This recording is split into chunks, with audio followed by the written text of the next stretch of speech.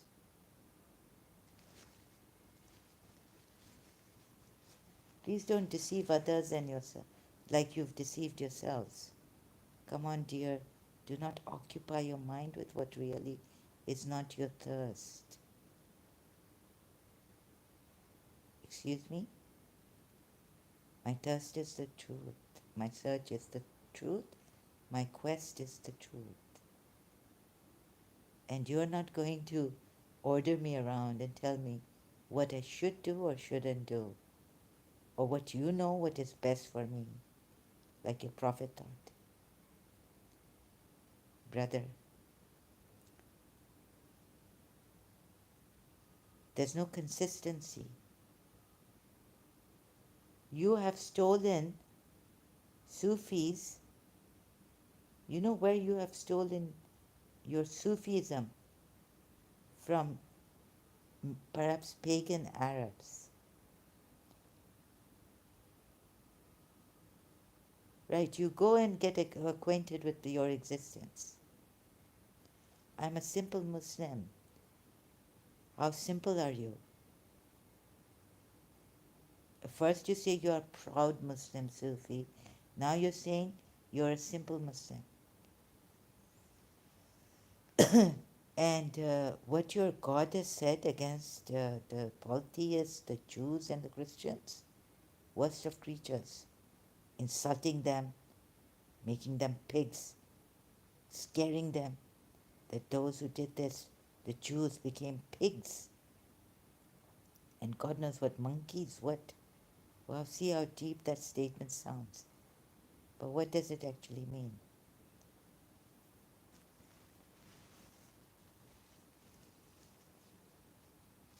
Please don't.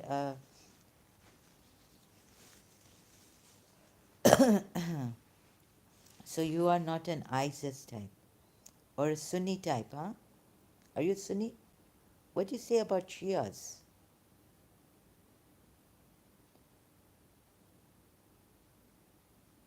Excuse me, Houston talks what really is not his cup of tea. I've had enough of this.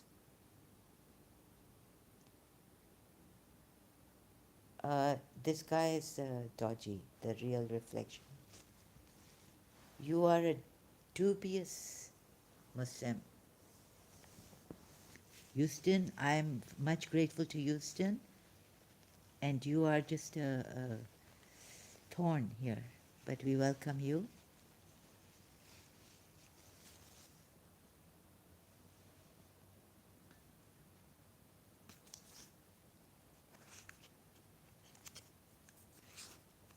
Oh God. So why didn't God choose silence as his language? He's chosen Arabic for the Quran. He said Arabic as his language. The real reflection. Simplicity is my deeds. Silence is the language which God understands. Rest is poor translation. God knows where you're coming from. This is not Islam. If silence is the language of God, why did God choose Arabic to bring a Quran down?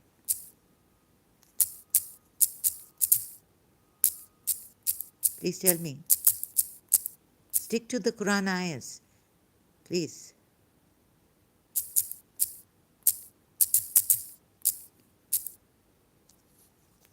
Then God should have shut himself up and not said anything against the pagans, anyone who wants to worship him in any way.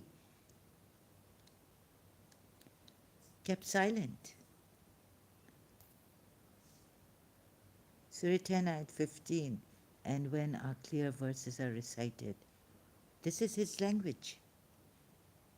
Those who hope not for the meeting with us, say, bring us a Quran other than.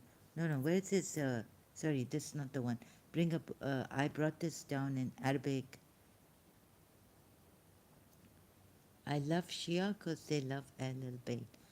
Okay, you must be a hidden Shia then. Because no no Sunni loves Shia. They think they are kafirs, disbelievers. So are you a hidden Shia?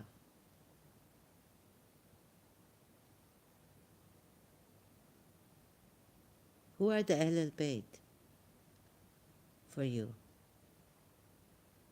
The wives are also Ahlul Bayt, right? Prophet's wives. Who are the Ahlul Bayt for you?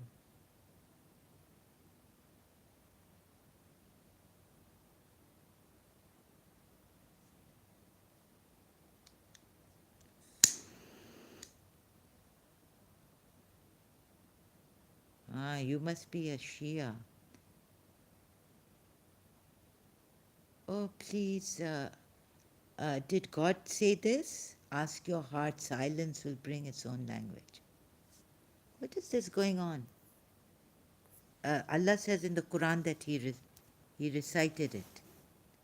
First we recited it. Allah did not choose silence. So where's your silence coming from? Sorry. First Allah recited this Quran.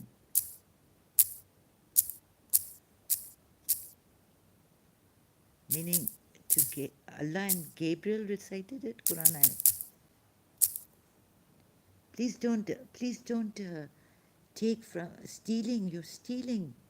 You're like a prophet, stealing from other people.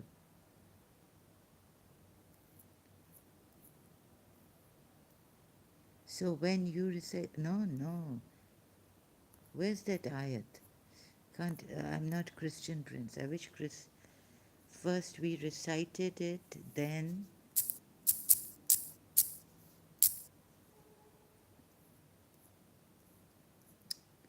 it's a Quran ayat. You know that there's a Quran ayat? Allah said that He recited the Quran by saying we recited it. I asked my heart, what if my heart says that Radharani is true? And love should have been the true religion, but without rules, no deen. But love should have been everyone's. What shall I say?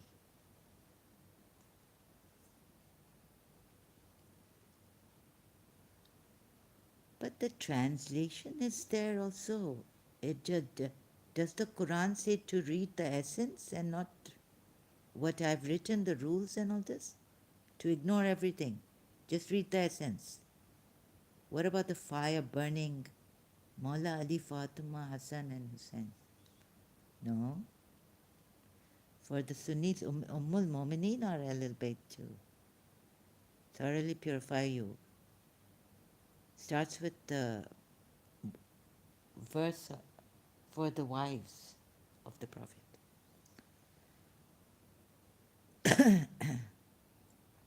Yes, why do you then recite prayers out loud? Should be silent, not recited. And what is he saying? Where in the Quran does it say take the essence and leave everything I've said?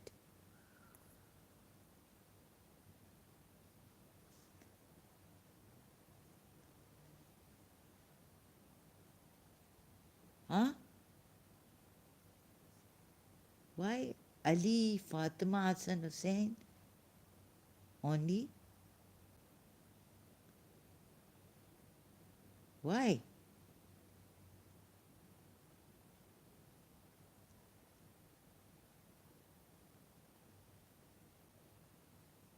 Yeah, the good question. Do the Sufis have their own hadith not used by other Sunnis? Huh?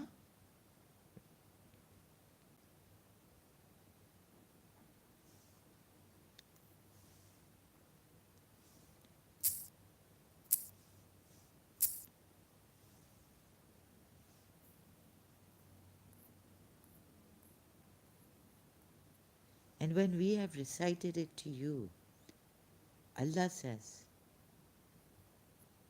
why did He recite this?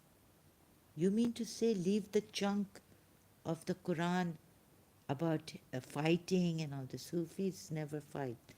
Because you are not from this. Sufis. You know what the Sufis did? You don't know the history of the Sufis. Because these pagan polytheists would have been killed, they just tried to deceive these Muslims. I mean, in that taqiyya form, the poor polytheists of that time.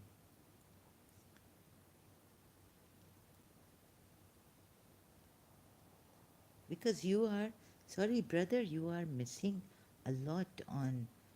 You see, I feel that these Sufis, they went into, Rumi and all. They go to the east. Where's the east? India, Hind. Even Imam Hussein told Yazid, let me go to Hind.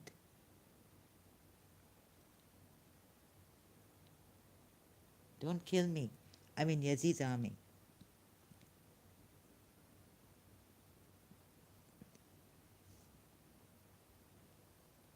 Ah, you sound like a Shia. H. Ibrahim. Haji Ibrahim? Uh, H.D. Saqlain is clear about it. What Saqlain? Hadith Saqlain. It's from the Shia side. It's not from the Sunni side. Hadith Saqlain. Oh my God, giving.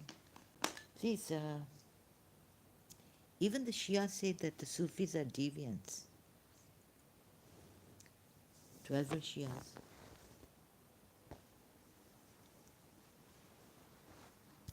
They don't believe in any Pir Murid. They don't even believe in uh, any Sufi saint. They only believe in their Imams. I do not reply half-baked, superficial questions. You may think half-baked. Your Allah has given such baked ayats.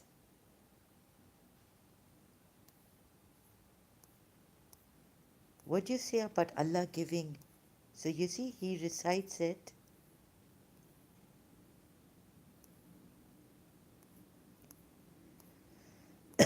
And what if Radharani is true?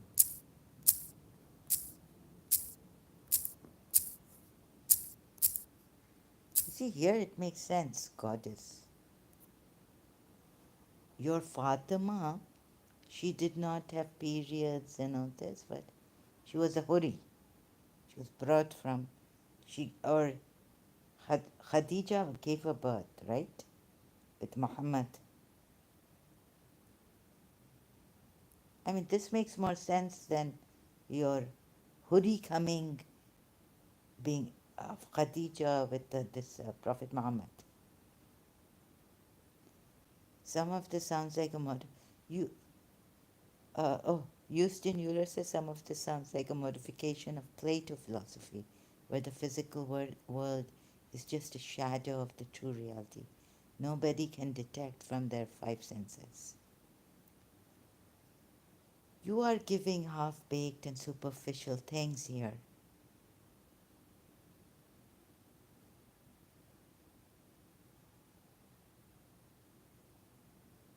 What if the Hindus say this was a true huri? Madam, I make debates with everyone, with all religious scholars. God help us. Are you like that perfect dawah? Sir, I don't want debates.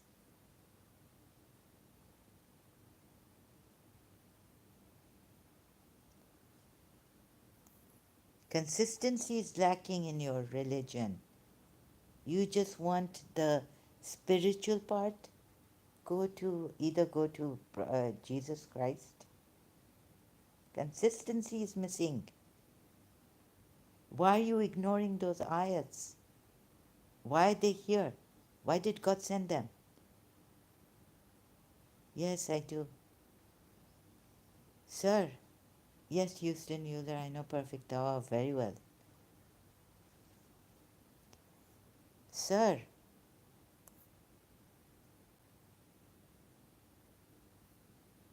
these ayats are to be taken seriously.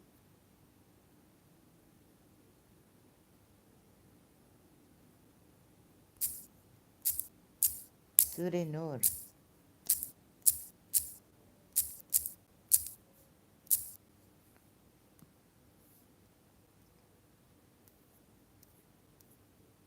This is a surah which we have revealed and made obligatory. Are you not going to take an obligatory surah? Houston, I'm not debating with you. He didn't even ask you a question. He asked me, right? Or, and don't debate with me also here. The real reflection. Please take this surah seriously and take it as an obligatory. Do you know what obligatory means? Who is debating you here? You are the one coming here trying to debate and giving us some things from your. What is this you're giving? Half baked? Who has baked anything but you and your God? And vague verses and contradictions. If you want to escape these problems in the Quran, let me know. This is what you're doing. You're escaping. You're an escapist.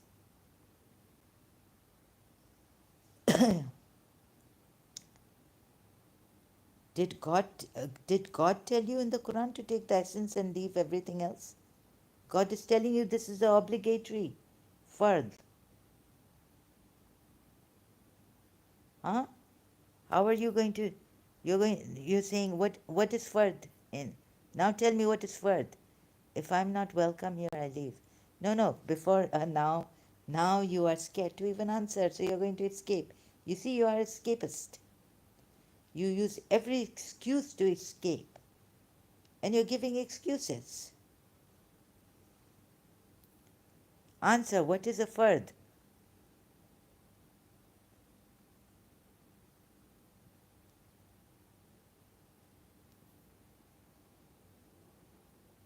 What is a fard?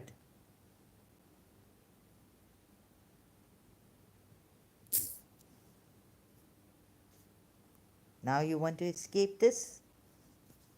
Surah Nur ayat 1.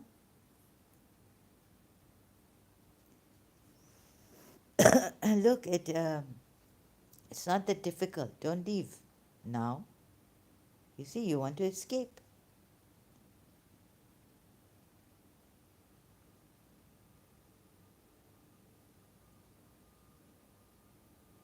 Now you're blaming me for getting poor information.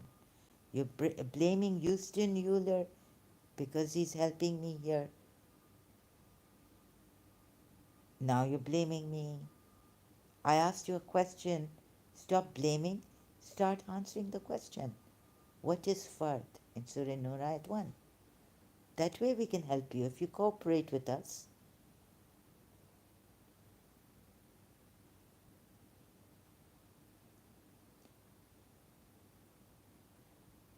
Be honest. Cooperate, please. What is Fard?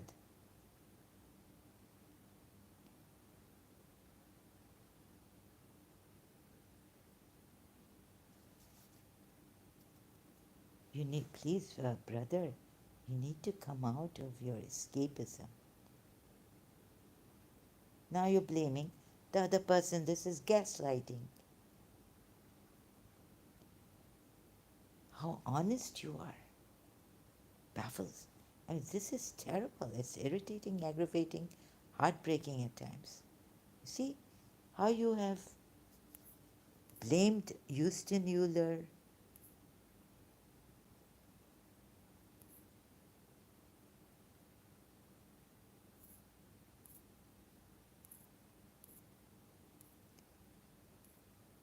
He's so decent. He answered you in, like, you can insult him and, you know, who's specified and made it fard or sunnat? I'm not asking you who specified. I'm asking you the meaning of fard. What is the meaning of fard? I'm not asking you who specified. That will come later. I don't feel insulted. He needs to try harder, love. Yes, yes, I know you don't feel insulted.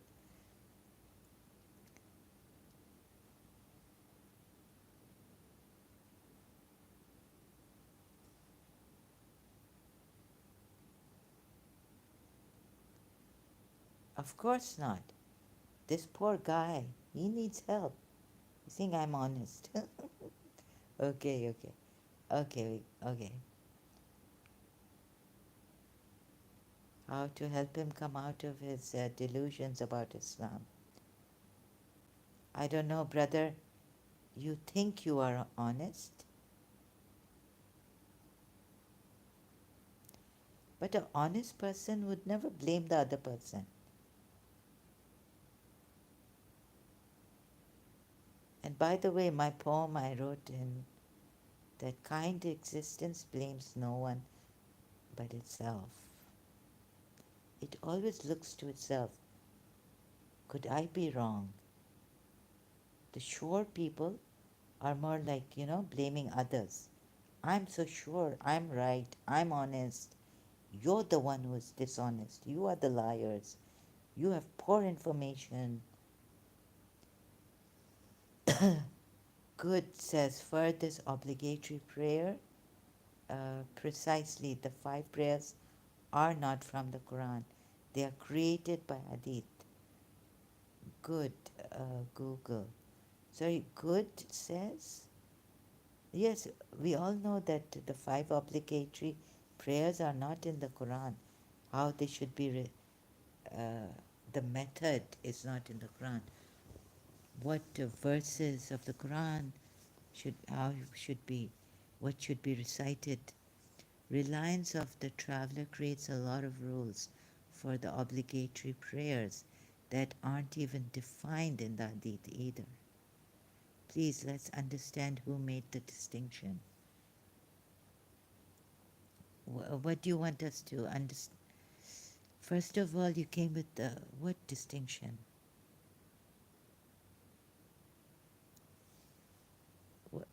Houston Euler, do you know what he's talking about? Please, Fard, what is Fard? Surah Nur Ayat? Because Surah Nur Ayat, you know what is Fard? Don't leave this ayat, surah behind, right? Saying take the essence. There are Muslim countries cutting off hands, giving punishments on zina. As for the female and male fornicators, give each of them 100 lashes. And do not let pity for them make you lenient in the law of Allah, if you believe in Allah and the last day. And let a number of believers witness their punishment. Don't escape this ayat, because it is fard.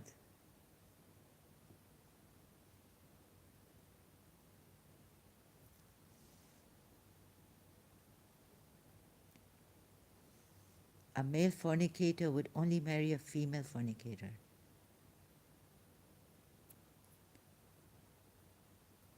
Brother, you need to read this ayat, surah. Implement the rules given here.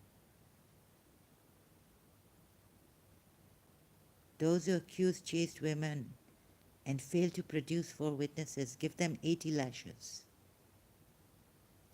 And do not ever accept any testimony from them, for they are indeed the rebellious. Except those who repent afterwards and mend their ways, then surely Allah is all forgiving, most merciful. Allah is called believers liars here, in this ayat also. And those who accuse their wives of what?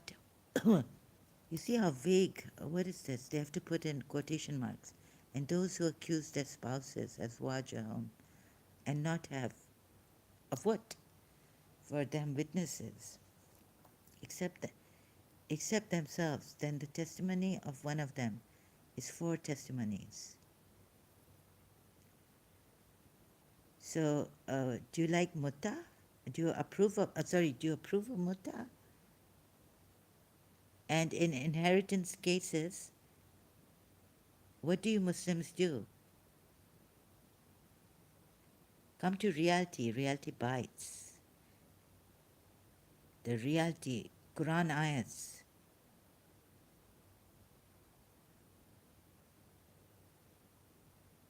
So you're telling us to just take a leap. The Muslim laws are going to get us if they haven't got you.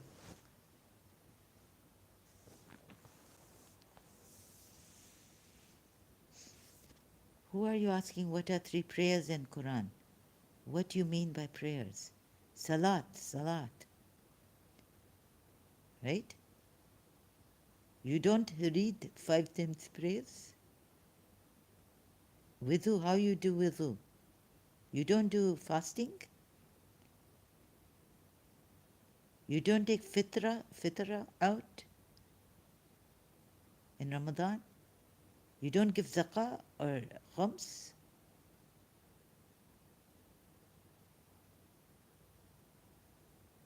These rules and regulations of the Sharia. Who has told you to just take the essence that you are telling us here?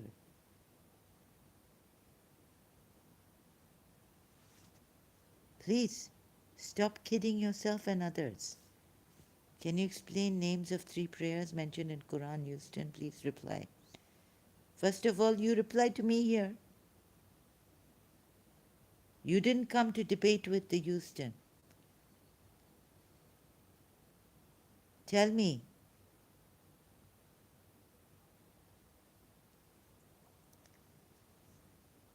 You don't follow the rules and regulations of Islam? Sharia? Huh?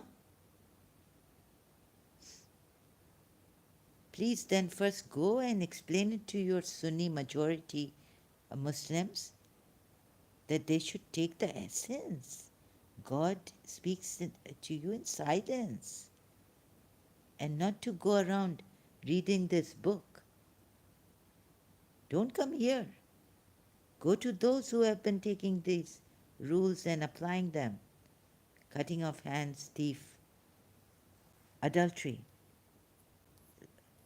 5th oath that Allah may condemn him if he's lying.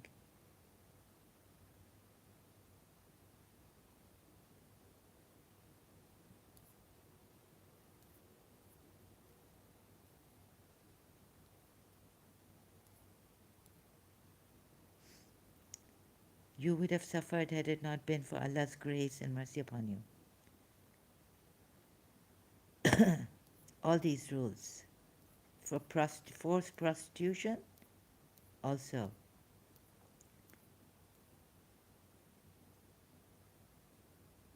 If only the believing men and women had thought well of one another.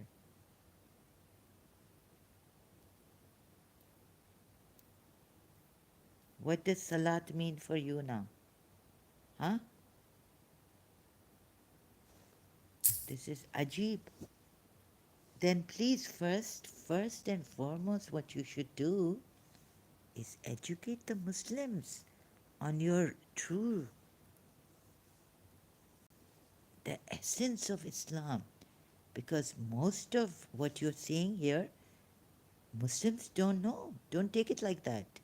Majority of Muslims, don't take it like that.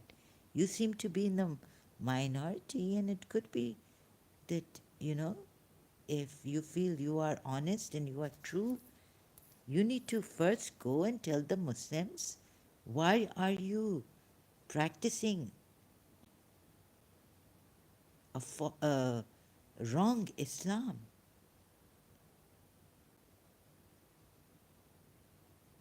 Houston pokes half-baked information.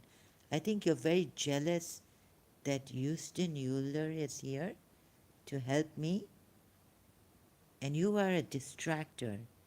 First go, before pointing fingers at ex-Muslims and Euler and others, non-Muslims, first go to your majority of Muslims and tell them what is salat. If it is not prayers, it doesn't mean prayers. What does it mean?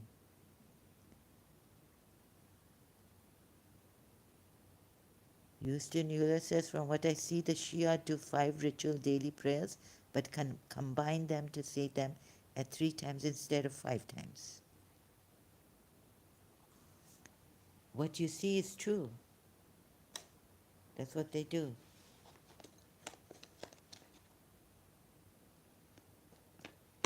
He's making a joke and all this. What? I don't know who you are. Sufi Muslim, proud. Sorry, you need, please, like you said, you go and debate with your, that's where you should be. Try to convince your Muslims first, majority of them, that prayer, salat never means prayers. Okay? And correct them in things that you've told us here.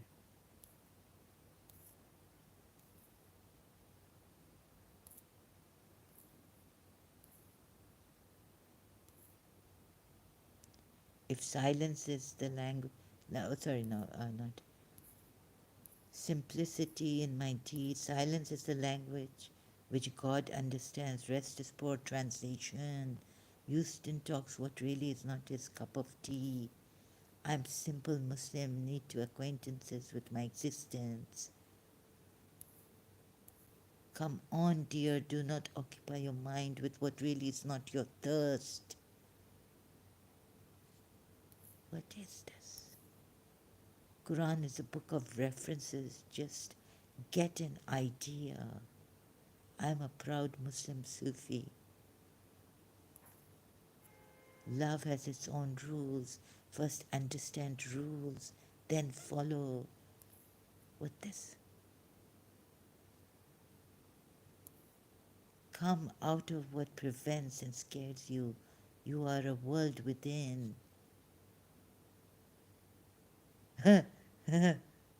That means leave the Quran. Also, right?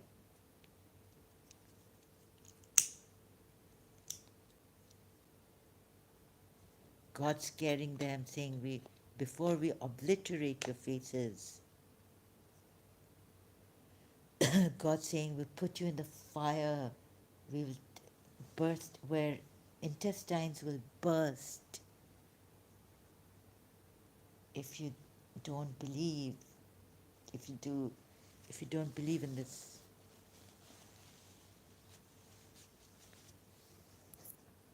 God does not have sent secret knowledge given only to the chosen few. That is Gnosticism.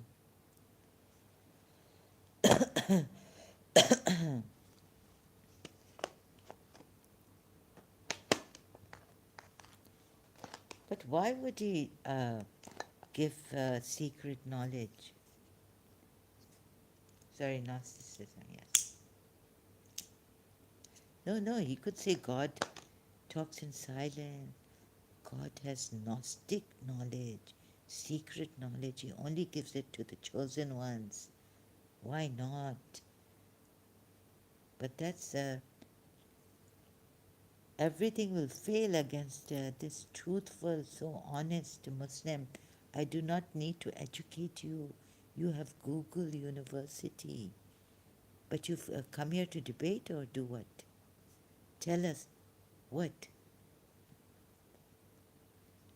Lead us into what? Huh?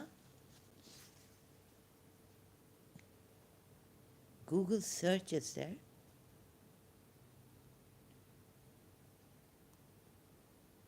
Yes, it's a whole university, free library.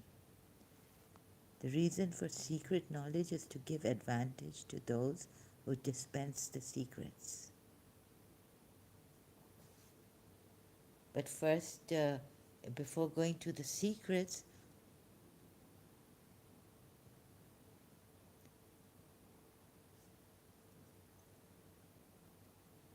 you are laughing, blind man's wife.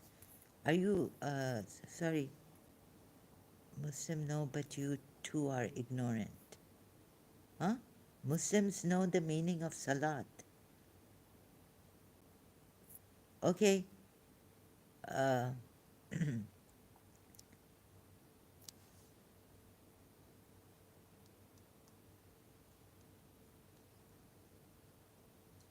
I think we should ignore him.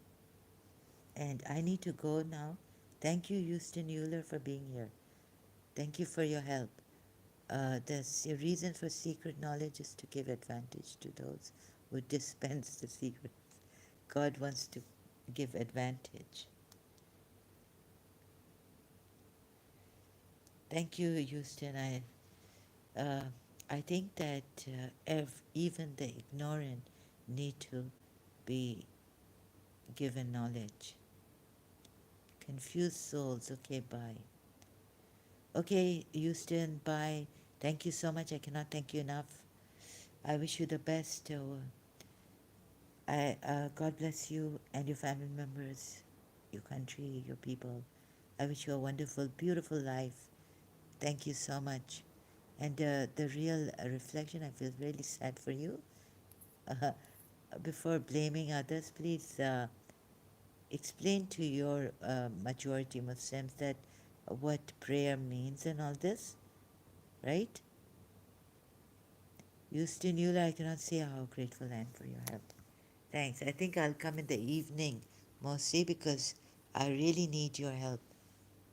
Things you've said here. Um, I'm sorry, the real reflection.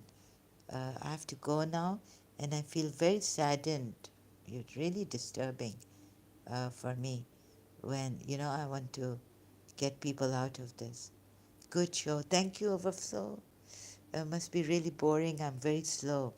And I wish Houston Euler I could invite him. Thank you for being here. I wish I could invite you all to talk, but I can't, and you have to comment there. I feel really bad. Please forgive me for this lacking in my on my channel. Right. So thank you for your hard work, for all this, your comments, and thank you for your feedback here. It really means a lot to me. Overflow. After this, that's really terrible. You just made my night. Houston Euler and Overflow. It means a lot to me. I cannot say how much. Really bad at saying how much it means to me. Thank you, Overflow. Thank you, all who are here. God bless you uh, with the best. And best wishes to you if you're an atheist. I wish you the best of life.